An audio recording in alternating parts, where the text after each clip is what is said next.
Hello বন্ধুরা, Pinki's cooking চ্যানেলে আপনাদের স্বাগত। আজকে নিয়ে এলাম দুটো ডিম দিয়ে তৈরি চুলায় চকলেট কেক। তো এখানে আমি নিয়ে নিলাম 1 কাপ ময়দা, 1/3 চামচ বেকিং সোডা, 1/2 চামচ বেকিং পাউডার, 1/2 চামচ লবণ, 1 কাপ চিনি, 1/3 cup baking cocoa powder, 1/2 cup তেল, ভ্যানিলা এসেন্স, কালারটা চাইলে আপনারা দিতেও পারেন, স্কিপ করতে পারেন। আমি এখানে কালারটা ইউজ করিনি। এখানে একটা চালু নিয়ে নিয়েছি, একটা বাটি নিয়ে নিয়েছি আলাদা।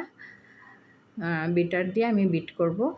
তো বন্ধুরা, সবগুলো শুকনো উপকরণ আমি একসাথে চালনের উপর নিয়ে নিচ্ছি। ময়দা, baking powder, baking soda, cocoa powder সব কিছু আমি একসাথে চেলে নিয়ে নিব। আলাদা করে শুকনো উপকরণগুলো আলাদা করে রেখে দেব আমার সুবিধার্থে, যেন সব কিছু হাতের কাছে পেয়ে যাই।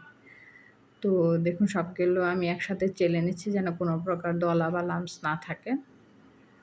চেলে আলাদা আমি রেখে দেব। তো আমার একটু কোকো পাউডারটা কম মনে হয়েছে, আমি আলাদা আরেকটু দিয়ে দিলাম, প্রায় 1/2 কাপের মতো দিয়ে দিলাম। তো দিয়ে এখানে আমি 1/2 চামচ লবণ দিয়ে দিলাম। লবণ দিয়ে ভালো করে শুকনো উপকরণগুলো একসাথে মেখে আলাদা সাইডে রেখে দেব। তো এখানে আমি দুটো ডিম নিয়ে নিয়েছি। দুটো ডিম আমি ভেঙে স্পিড করে নিচ্ছি বিটার দিয়ে। 1 স্পিডে আমি বিট করে নিয়েছি 1 মিনিটের মতো।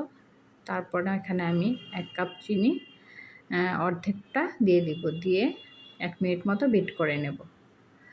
তারপর বাকি অর্ধেকটা দিয়ে আমি আরও 1 মিনিট বিট করে নেব। এভাবে আস্তে আস্তে দিয়ে বিট করে নিতে হবে। তো দেখুন, আমি এই যে বাকি অর্ধেকটা দিয়ে দিলাম, দিয়ে এখন 1 মিনিটের মতো বিট করে নেব। তারপর আমি 1/2 কাপ তেল এটার মধ্যে দিয়ে আরও 1 মিনিট বিট করে নেব। সবগুলো আমি একসাথে বিট করে নিচ্ছি।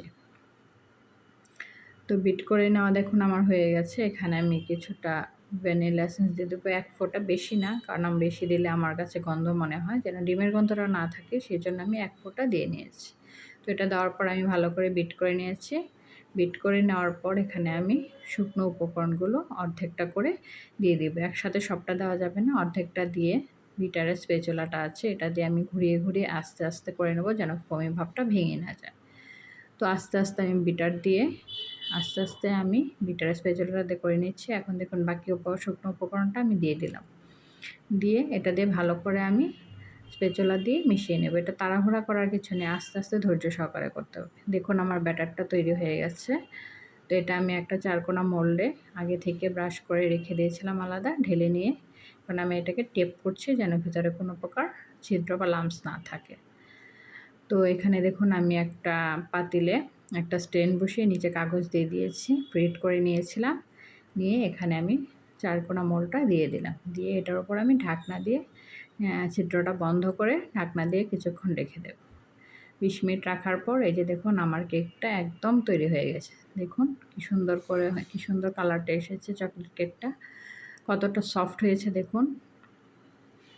বন্ধুরা, আমার চ্যানেলটাকে যারা এখনও সাবস্ক্রাইব করেননি দয়া করে সাবস্ক্রাইব করে দেবেন।